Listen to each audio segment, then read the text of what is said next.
Hey, welcome back, everybody. This is the next week, so it looks like we are now in. Let's jump over week 5. Right. So on the syllabus here, you'll see February 15th through February 19th. So I'm recording this on Friday, which is the 12th.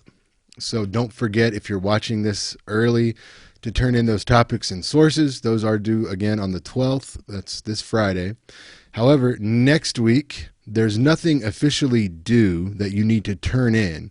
But you will, as you notice over here, need to have that Speech Lab tour completed by the end of the week. So by next Friday. We do close at 1 p.m. on Fridays. So, we're open, I guess, moving forward. Sunday of this coming weekend, 4 p.m. to 11 p.m. And then, of course, we're open Monday through Thursday, 9 a.m. to 9 p.m. And then Friday, 9 a.m. to 1 p.m.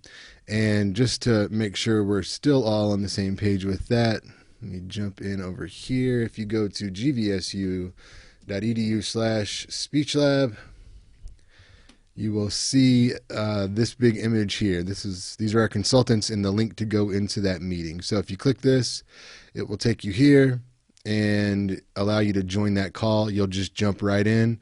You see my real background there now. That's my basement with my halfway down green screen because, we do the best we can during pandemic. Anyway, make sure that you go and do the tour. Now, there's been a couple questions about the tour. Much better background. Those are mainly two things. One, what are you going to do on this tour?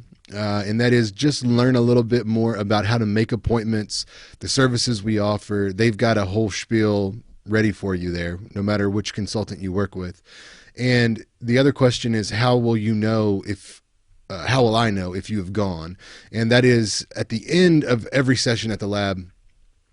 You'll fill out session notes with your consultant, and they'll ask you, do you want these sent to your professor? And if you say yes, they'll send me your notes via email, and I'll get those and see that you were there. Then I can go through and add all the grades. So that is how I will get that. There's no need for you to do anything other than say, yeah, let Carl know I was here. And that's it. Okay, so back to the syllabus for just a moment. The plan for today is an outline demonstration. And as I mentioned last time, what I want to do with this is show you how you can go from a blank outline to a completed outline with a practice run in less than an hour, maybe an hour tops. Again, it may take you a little longer than that the first, second, third time that you do this. I'm probably going to be a little quicker because I've worked with this outline for a very long time now. So don't worry if you're not done in exactly 1 hour. It may take you 2 or 3, but the big picture here is this isn't something that I want you to see as this ongoing week after week. I've got to get ready for this speech. It's going to take me days to do this thing. It shouldn't. And I hope that I'll be able to show you why that's the case. Now, all the way back on the very first day, when we had a video and we were just going over the syllabus here, I pointed out to you in these course goals and objectives that I want to help you become an efficient researcher. And that's what today is all about, in addition to just the outline. So we'll talk about working smart, not hard. That's my motto for all of life, but definitely when it comes to doing this kind of work. So without further ado, let's get into it. Now, as you probably already know, your outline can be found in the course pack. So if you scroll down to this week, you've got that ready for you. Matter of fact, that's probably from last week because that's when we discussed it. And I've skipped week 5 because there's no new content for week 5. So here is the outline. And for our purposes of an example, I have actually pulled that out into a single document. Oops, just kidding. That's what I just closed. There we go. And I'll zoom in so that you can see this thing. I'll go full screen in a second, but the first thing I need to do is figure out a topic that I want to use for this particular outline. And I don't want to use anything that you are using, and I'll hopefully not do that. It's a little tough when you're not here with me in a live setting to ask, is anybody going to do this topic? So again, like we did last time, I will go to Twitter and see what the trends are right now.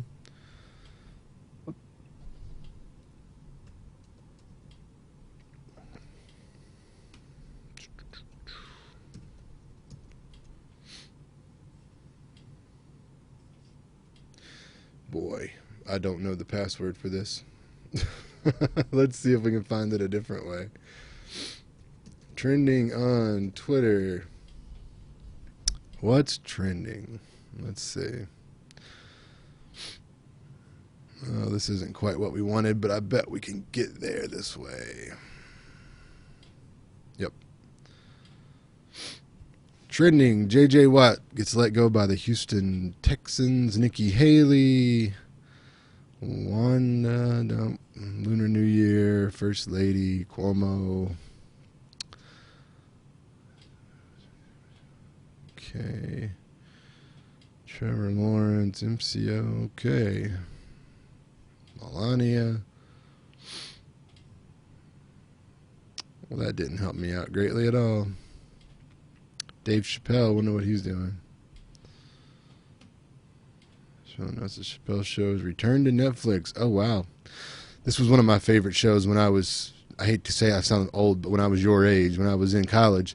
This is one show that my group of friends never missed. We always watched this one live. So let's think about how I can incorporate this into a topic.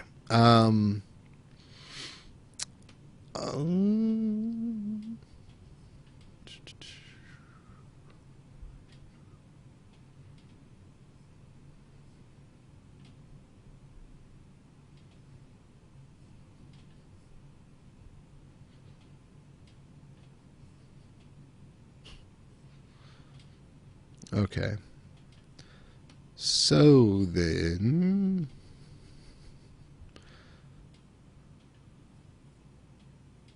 all right, I'm just going to take this and run with it, and we're going to go with the topic of, I want to generalize it out a little bit, that you should have the option in your public speaking class to do a stand-up comedy routine. Some people would say it's controversial. Well, let's talk this through real quick. It's relevant because all of you are in a public speaking class right now. It is also relevant because some people, or it's at least controversial, because some people think that stand-up comedy is a bastardized version of public speaking, that it's sort of a waste of public speaking. Now, I don't agree with that, but some folks feel that way. And we can get into the value of stand-up comedy versus public speaking, that kind of stuff, and we'll take it from there. So let's just go ahead and jump over to this thing. Now I'm going to blow this up full screen, and what I would recommend that you do is walk through this thing all the way through without using any sources first.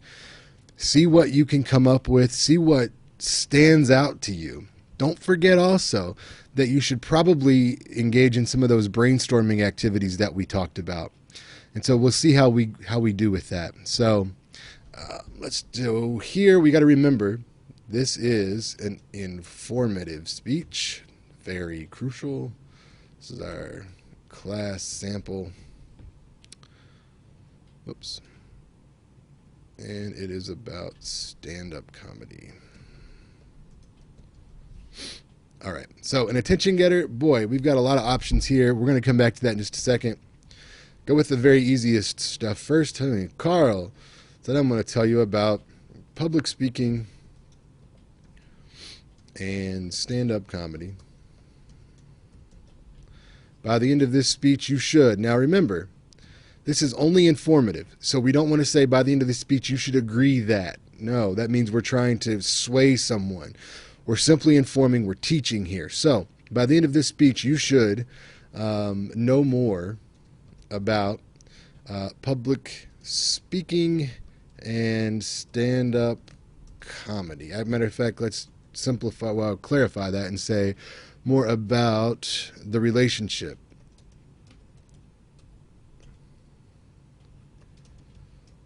between public speaking and stand-up comedy. Thesis statement. Remember from last time, you do this dead last because you can't really summarize what's happening until you have it all down. But we've already talked about relevance. You are all enrolled in I'm going to abbreviate public speaking PS course. And what's another reason? We need at least 2 reasons people should care about this. It should be your money, your class, your choice. I really can type. It's just, first of all, whenever you're typing in front of people recording it, it's always worse. 2, I've got my computer sitting up on this massive Nike custom shoebox. And so I feel like I'm sort of typing like this, though you can't see it. So forgive me for the poor typing. So I think what we should do as a little historical perspective, history of public speaking, history of stand-up comedy. We'll abbreviate that as C. And then public speaking, or actually let's do stand-up comedy as public speaking. So to begin, let's take a look at the history of public speaking. Okay, we can go ahead and move on to the second transition. Now that you know more about public speaking, we can move on to the history of stand-up comedy. We'll leave that blank for now. Come back here. Here's a key thing. Remember, for this one, you want to not just go between main points 1 and then to 2, but you want to really grab everything. So you don't want to just go between 2 and 3. Rather, you want to hit 1, 2, and then 3. So now that you know about the histories of both public speaking and stand-up comedy, you can say move on to if you want. I'm going to say finish with a look at stand-up comedy as public speaking. Okay, I'm just going to label these here. History of public speaking, history of stand-up comedy, and then stand-up comedy as public speaking. Now, here's a really great tip. Don't work hard, work smart. After hearing this speech, we've already done this once, so go grab it. By the end of this speech, you should know more about stand-up comedy. So we're going to copy that. We're going to run it down here. Take that out. No more about the relationship between public speaking and stand-up comedy. Got it. Just make that. We're going to do this last. Review the main points. Well, we've got those. Did we write those in the preview? Yep. So let's just come up, grab them here, paste them here. Okay, and now we should be at a point where we can move on to some research work. Now, what I usually do, and I forgot to do it this time, is look at the clock when we start. We have a timestamp so you can see how long the video is, but 11:55, so let's say we've been working on this for 10 minutes, so 11:45. I want to make sure we're done by 12:45. Okay, now let's do a little bit of background work. Let's do the real sources that you're going to have, right? So you've got a peer-reviewed journal article, you've got a news source. Well, you've got 2 other good sources. I like news sources, but you could use a historical source since that's what we're discussing. So let's pull up the old internet here. Maybe things will cooperate. Okay. Let's go here. History of public speaking. Let's see what we get. Virtualspeech.com. Now, I've never heard of that. Let's just take a quick look and see what we've got here. Brief history of public speaking and famous speeches through the ages. Okay. There's not an about us. Let's see what we get at the bottom. Now, this is stuff that you can learn from right here. So what I've done is just looked at the top to see if there's an about us. Then I went to the bottom because there wasn't. And I see that they're probably selling us stuff here. Yeah. And so they've got links to things. Now, that doesn't mean that this isn't good, but it is a commercial website. So it's designed to make money. Anything with a .com means .commercial. And that's how that works. So, again, that doesn't mean it's bad. Let's look at one other thing in here. Whoops. And see if they gave us any sources. You remember when we looked at the news sources, there were some hyperlinks in there that made a really big difference when we could track those down and then find the primary sources. So we don't need to look at Quintilian's 12-volume book, but okay, it takes us to a Wikipedia article. Again, not like it's terrible because of that, but we want something a little more reliable. So let's see what else we can find here. And matter of fact, let's just go to public speaking on Wikipedia. Now, of course, please, don't cite Wikipedia. You already know that. But let's go to history here. And okay, good. So it starts in Greece, and it says, although there is evidence of public speech training in Egypt, the first known piece of oratory 2,000 years ago came from ancient Greece. Yeah, but we do also know that the Egyptians used public speaking very effectively. That's how pharaohs convinced the public that they were gods and should be worshipped as such. So we want to include some of that. And just because I know this stuff, it's my job to. There's a guy named Kajimni who was the Egyptian version of Aristotle, if you will. Now, looks like we're not going to get a whole lot on him, if anything, here. But let's see what we can find. If we go to this number 3, earliest written records of training in public speaking can be traced to ancient Egypt. Okay. Let's see what this is. Speech for foreign students.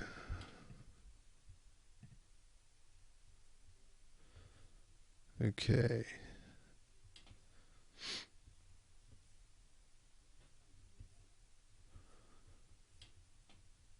Now, if we're not sure about something, I want to see this. Let's see if we can I get to that page?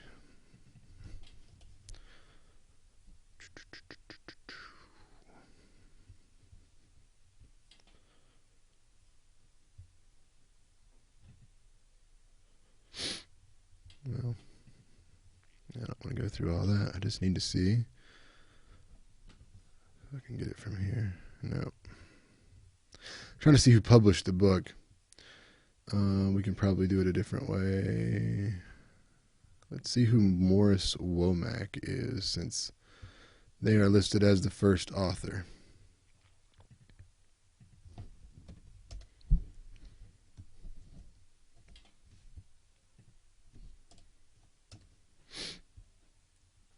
Well, they've passed away, as we can see.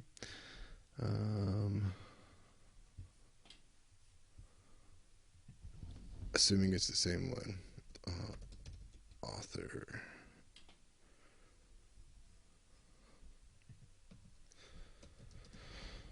Public speaking. This is the kind of work you'll need to do sometimes. Let's see what we've got here. Speech for foreign students. There's the book that we just wanted to see. What does this cover look like? It's taking us right back here. Okay, this is just the, looks like the Italian version. All right, well, work smart, not hard. If it doesn't come to us fairly easily, let's try something different. And that's not to say that good things aren't worth working for, but there's going to be more options out there pretty quick. I'm going to leave this up. I'm going to come over here and put in Public speaking in ancient Egypt. Ancient Egyptian rhetoric, JSTOR, which is a database. Oh, look here. We have got an article that we can use. So now we're at a point where this is something that we might want to use. Let's see if we can read the abstract for it. Unless we can read it right there. View preview. Here we go. Rhetorical theory is traditionally thought to have originated with the Greeks. Yup. Pharaonic Egypt, however, both this and that. Yep, just like I told you before. So I want to use this. And so the way to find this is not to go here. Maybe. Let's try it and see where we end up. It's going to ask us some questions about where we go to school. Oh, look, there we are. Grand Valley State University. Oh, maybe this is updated here. Let's see if we can do it.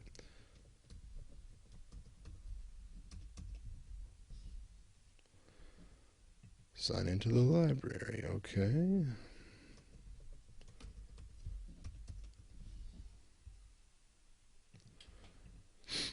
Okay, well, that's clearly not taking my password, which is correct. So let's do it a different way.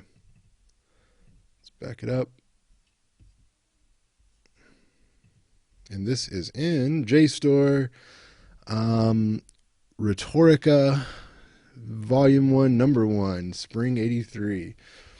Okay, now go over to gvsu.edu/library. We don't need the knowledge market though, sorry. I want to go to databases. I want to go to JSTOR, because that's where that was at, which is right here.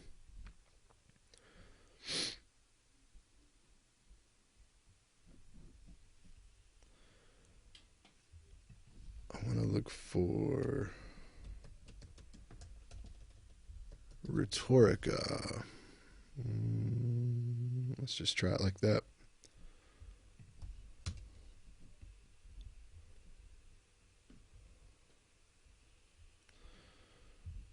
Okay, so journals.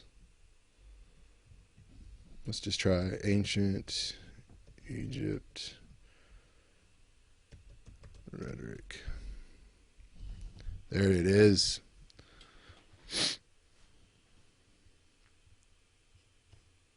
Don't know why we now have more. Here it is. Now we've got all the pages that we might need. And, you can go through here and find a lot of useful information, I'm sure. However, I really just want to focus on this idea that a lot of people think that public speaking began with the ancient Egyptians, or I'm sorry, the ancient Greeks, but in reality it was the Egyptians. And so I'm going to cite it just from this. So I'm going to jump back over now to our outline. And I'm going to say, let's say Egypt as beginning of rhetoric and public speaking. So if you're not familiar with the idea, the term rhetoric, it just means basically the art of public speaking in a persuasive form is one way to think of it. There's a lot of different kinds of rhetoric out there, but that's a general definition. And then we are going to cite, this is from the journal Rhetorica in 1983. Now, notice, I want to make sure I got that right. Rhetorica, a journal of the history of rhetoric is the full name. So let's just put that whole thing in there. That's what I was going to point out, is that if the name journal, if the word journal doesn't appear in the title of the actual journal, you might say, like, there's a journal called Science. So you wouldn't really want to just say, according to science, like, Yeah, what part of science? Oh, you're referring to the journal. So, what you could just say is according to the journal named or titled Science, and that would get it. But this is Rhetorica, the journal of the history of rhetoric. I'm sorry, a journal. A journal of the history of rhetoric. 1983. Okay. Then we'll move it over into Greeks and Romans. Boy, we could really, it depends on how far we want to break this thing down. We could talk about Middle Ages, and then we'll add in one more modern times. And just see what we find out there. So let's jump back over. We've got that one. Now, one thing I also like to do is I'll take this and just copy it. I'm going to come back over here. And remember, you can cite these things as you go. So I'm going to drop it in, and I'm going to match destination formatting, just to make it look right. But I'm going to take this, and I'm going to highlight it yellow. And then here, I'm going to highlight this yellow as well. And that will just let me know quickly and visually that these two things go together in case I need to reference that again later. Okay, so let's go back and see what we find out. Public speaking, Greeks and Romans. Lumen Learning, publicspeakingproject.org. That might be useful. Yeah, this is a pretty good source here. So, long before the Greeks, it's a way of life. It's like football and baseball for us today. Yeah, okay, I like that. Greeks and then the Romans. Theirs was a time that didn't have multimedia television. Duh. Today is the art of public speaking, including people like Cicero and Quintilian. Okay. Let's see if there's a couple Greek names they want to name drop on us here, but I don't think there are. Oh, look, right over here, the Middle Ages. We can look at all of this. Cicero, Quintilian, dialectics. So, really, all this rhetorical stuff, this is all Aristotle. I mean, for the most part. Maybe a guy named Isocrates, not Socrates, which you heard about last week with ring structure. So we're going to publicspeakingproject.org. And let's see if we can find any dates for this.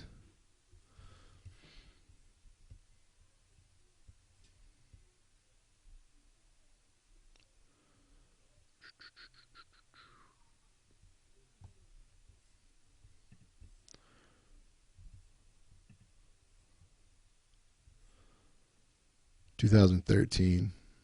That's fine. Okay. So jump back.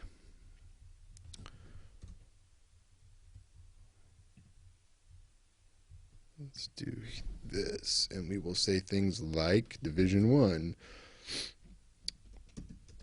According to the Public Speaking Project.org. I know that's not how you would type that out, but it's easier if these are your notes to follow along that way. Public speaking was as common for men, let's say young men. Young men, nope, not playing any music. Don't know why that popped up. As football or baseball are today. The Romans had a major influence on public speaking via figures like Cicero and Quintilian. Okay.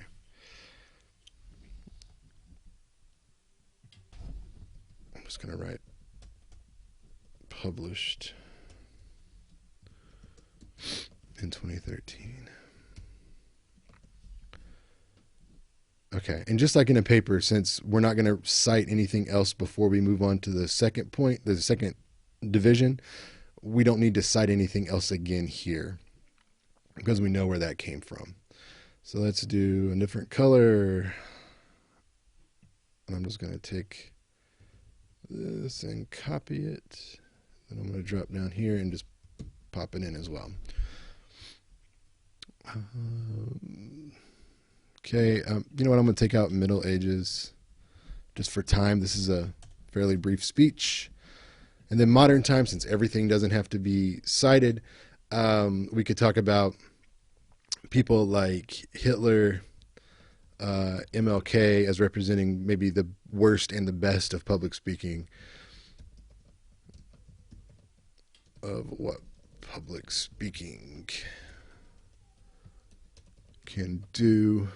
Okay. And we'll just leave that for now and roll with it.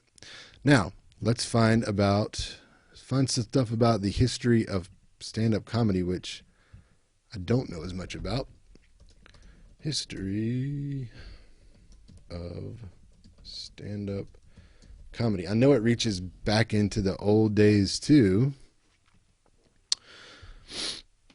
And by old days, I mean ancient days. So, is there anything we can look at here?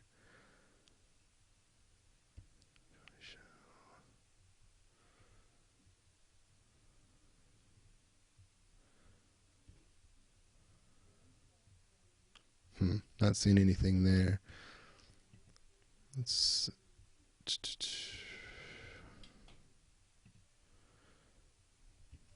stand-up comedy, solo performer, talking about it's a fairly recent phenomenon where it developed first and reached its greater popularity. Yeah, maybe, but it had, yeah, as you see there, it had its origins in the comic lectures such as Mark Twain, vaudeville. But even before then, if you've ever watched, for example, Game of Thrones, and you have the puppets, right? And you've got those folks out there, and they're having like this mockery, basically, of royalty. That's really where this arguably started. And so I want to find something that might get us there. Let's see. Let's go back here.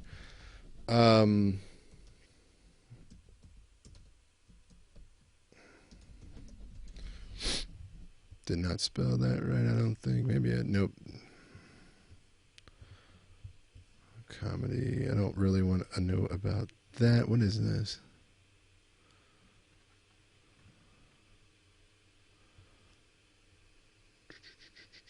Unlike classical comedy, they were written with. Okay, oh, I see. It's not what I'm looking for.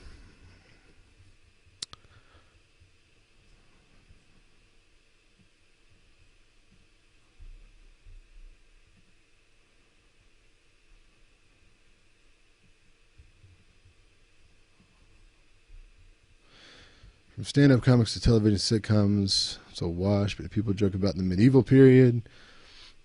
Yeah, like the court jester, right? I mean, that's what I'm thinking of. Western Persian. Lots of ancient stuff. Let's just start with that.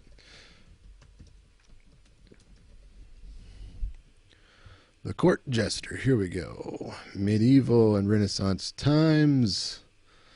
Household of a nobleman or a monarch, entertain guests, performers, modern day historically themed events, blah, blah, blah. Wore the funny clothes, of course, storytelling, acrobats, juggling, jokes, puns, stereotypes, magic. Okay, so we're going to go with that. Now, let's find out where this comes from. History.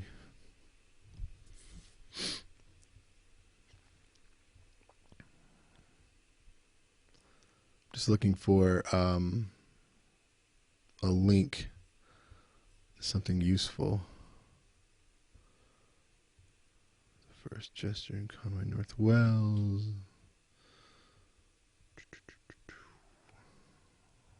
Not such great resources here, but it's also a fairly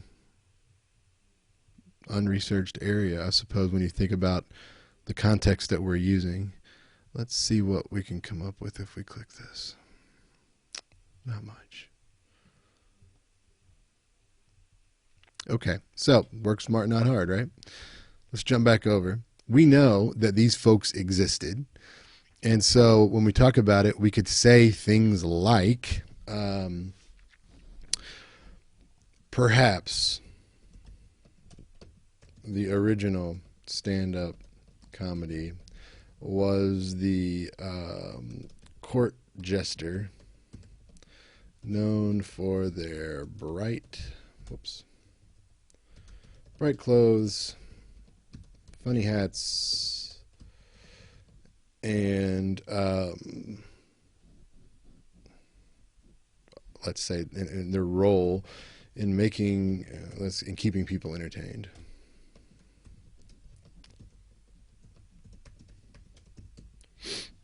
We don't need to cite that because we're not saying it was. We're saying perhaps it was, but we know they're out there. So then we can talk about modern stand-up began in the U.S. And then let's go back and find that Britannica article, which is a good one.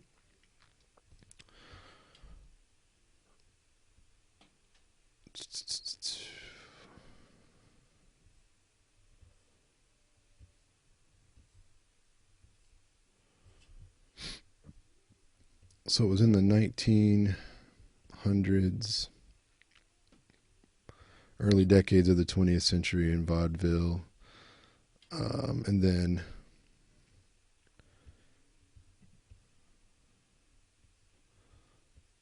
okay, so we can take that and run with it.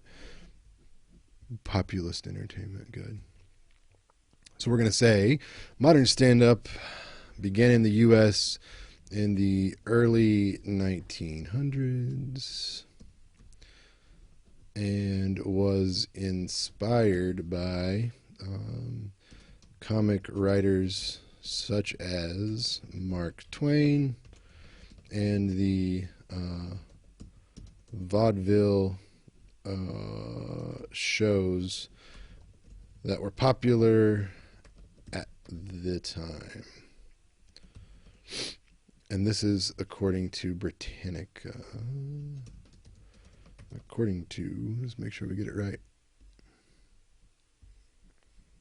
Britannica.com.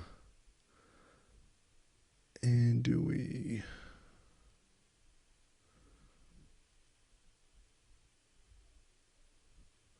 New article added on 2010.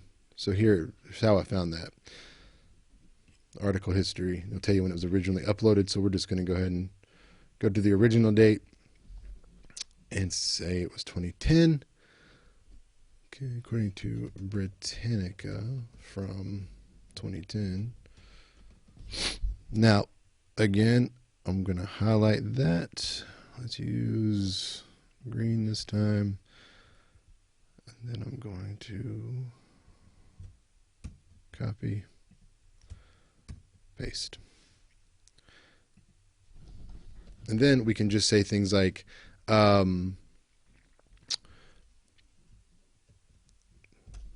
some of the great stand-up comics include names such as George Carlin, Richard Pryor.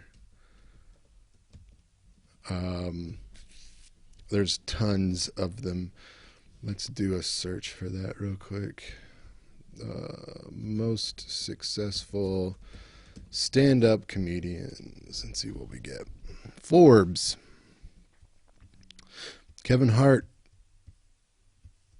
Gaffigan, Amy Schumer, who is not funny in my opinion. Sorry if you're a fan. Aziz Ansari. Wow. Not the people I thought might make the top of that list in money. So I'm just going to, we can go with some of these. Well, you know what? Let's use this as a source. Kevin Hart made $59 million, whatever year this was, from stand-up. Let's see. 2019. Wow. Okay. Chris Rock, Chappelle. Okay. And prior, and more recently, like Tina Fey, um,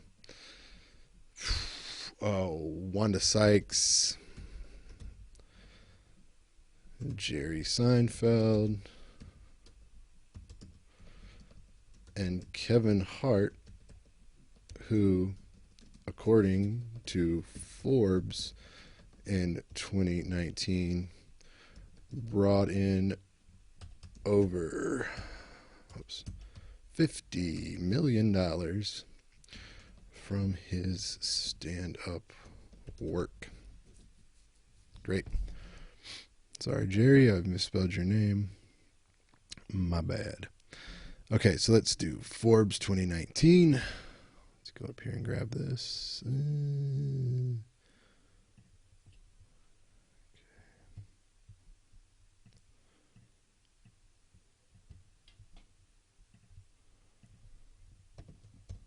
Good. Now, let's go ahead and talk about stand-up comedy as public speaking. So, Division A, we could talk about similarities. Both are a speaker addressing an audience in order to communicate a message.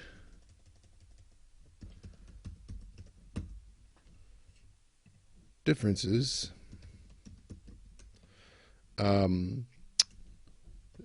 Typical public speaking is meant to inform or persuade, while stand-up is designed to entertain. And then we can say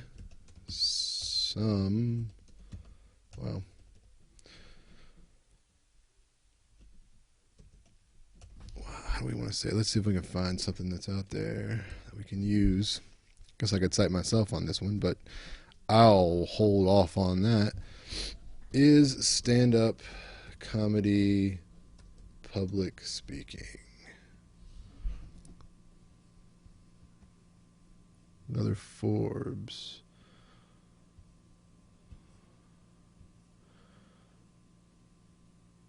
Think the worlds of stand-up comedy and business presentations are distinct. Think again. Master presenters.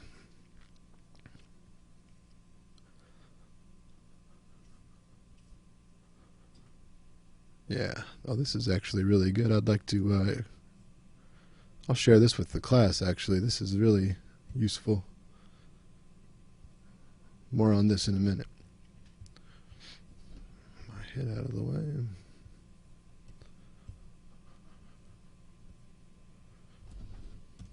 So, while the focus on entertainment can be enough for some to say that, stand-up comedy is not a true form of public speaking, others, including what's his name here? John Greathouse from Forbes. John Greathouse from Forbes in, let's go back and grab that date.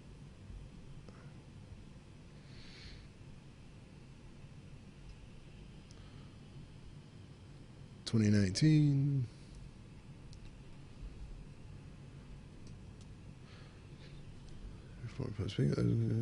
Think that stand-up comics, well, I just put stand-up comics are master presenters who are doing real public speaking.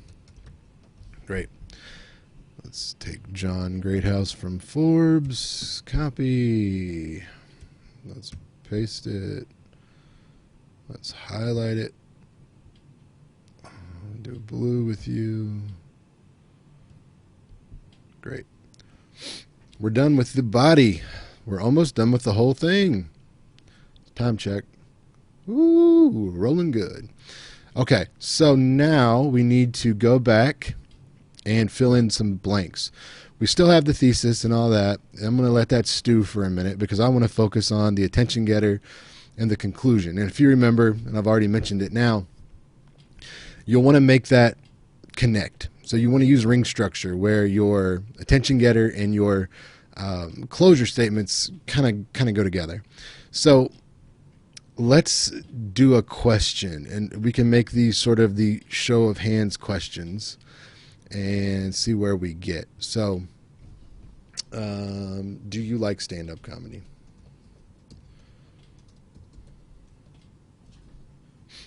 If so, who is your favorite comedian? What's your favorite routine?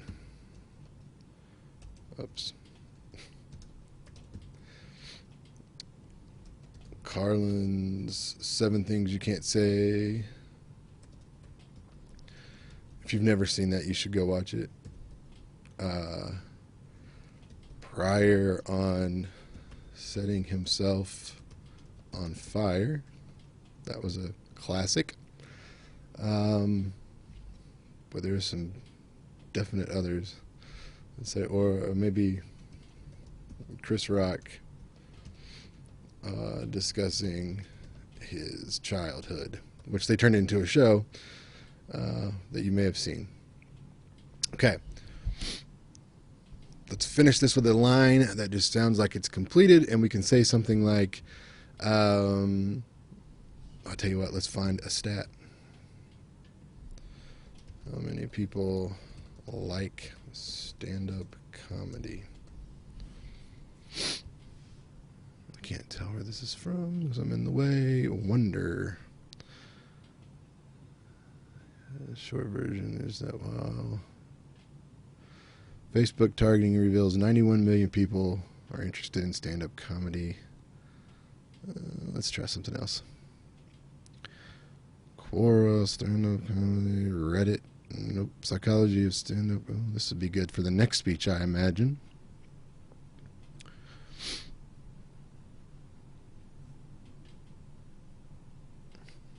Okay. Well, we're not going to work too hard on it. We're going to say things like millions of Americans enjoy stand-up comedy, but some see it as a poor excuse for public speaking. Now, let's go back to the bottom and we'll say, so now, how do you feel about stand-up comedy? Is it a form of public speaking?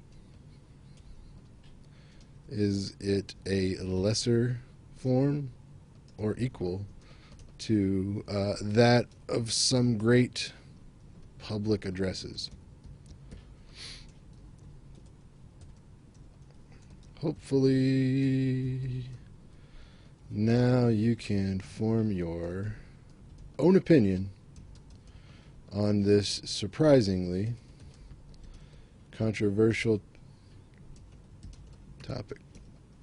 Okay, let's do the thesis statement without making a list now. What I don't want you to say is the history, and the comparison. Instead, think short, think sweet and nice and just brief. So we might say something like, the question of public speaking, stand-up comedy as a form of public speaking is an ongoing debate. Okay. Or an unanswered question. The notion that stand-up comedy is or is not a form of public speaking is an ongoing debate. Good. Now, let's grab it, copy it. Down here, watch this. Add the word clearly. Clearly now you can see that. Paste. That's it. This thing's done. There it is. All right, where are we at on time? Perfect. We still have 15 minutes. So let's do a 5-minute speech test here. Let me grab my timer. Pardon me. And see where we are on time. The reason I give you the example one is so that you can see sort of how this thing can flow together. It will flow. You don't need to add in a bunch of stuff between these points that are already listed for you.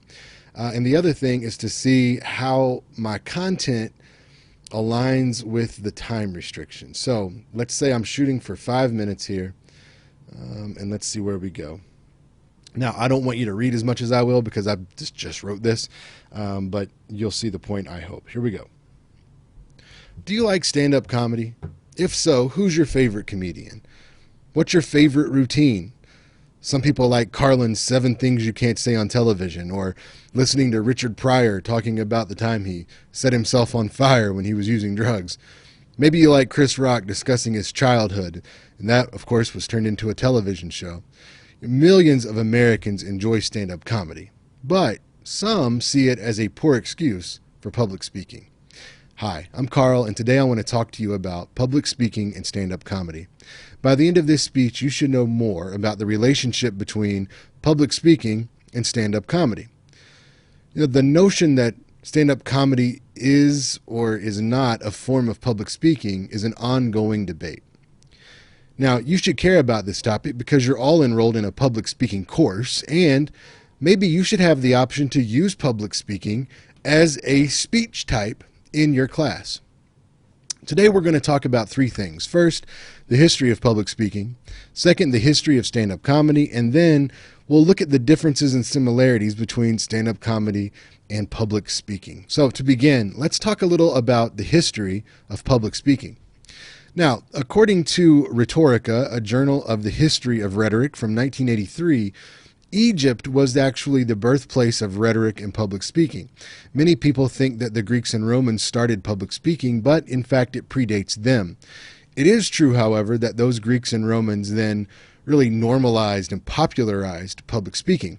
In fact, according to the Public Speaking Project, published in 2013, public speaking in ancient Greece was as common for young men as football or baseball, for example, are today. Additionally, Romans had a major influence on public speaking. The figures that come to mind are people like Cicero and Quintilian, who really refined the way we use public speaking. And even in modern times, we've seen some of the best and worst uses of public speaking. Maybe one of the worst, if not the worst, is Adolf Hitler's move to make Germans killers.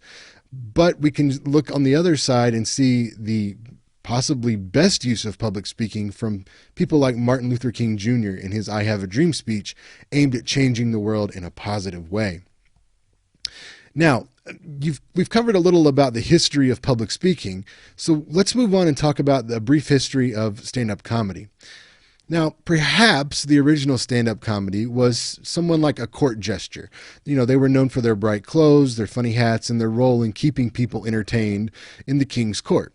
However, according to Britannica in 2010, modern stand-up began in the U.S. in the early 1900s, and it was inspired by comic writers like Mark Twain and the vaudeville shows that were popular during the era. In more recent times, some of the great stand-ups have included names like George Carlin, Richard Pryor, more recently Tina Fey, Wanda Sykes, Jerry Seinfeld, and people like Kevin Hart, for an example, according to Forbes in 2019, brought in over $50 million that year from his stand-up work. So, now that you know a little bit more about public speaking and stand-up comedy, let's look at the two side by side. First of all, there are some similarities. The basic structure is there where you have a speaker addressing an audience in order to communicate a message. In that way, public speaking and stand-up comedy go together. Stand-up comedy is a form of public speaking. However, some folks point out that typical public speaking is meant to inform an audience or to persuade them, maybe even inspire them, while stand-up comedy is designed simply to entertain. And while the focus on entertainment can be enough for some people to say that stand-up comedy isn't truly public speaking, others, including John Greathouse from Forbes in 2019, says that stand-up comics are master presenters who are doing real public speaking. So after hearing this speech, you should just know a little more about the relationship between public speaking and stand-up comedy. Clearly, you can now see that the notion that stand-up comedy is or is not a true form of public speaking is an ongoing debate. To cover this, we talked about the history of speaking, public speaking, the history of stand-up comedy, and we compared stand-up comedy and public speaking. So now, how do you feel about stand-up comedy? Do you think it's a form of public speaking? Is it a lesser form that's not the same as some of these great addresses we heard, or is it equal to those? Hopefully now you can form your own opinion about this surprisingly controversial topic. 455. You can't. There you go. 455. So again, just follow the outline. Don't go overboard. Don't try to overload the entire outline so that you're putting in too many things, and just roll with it.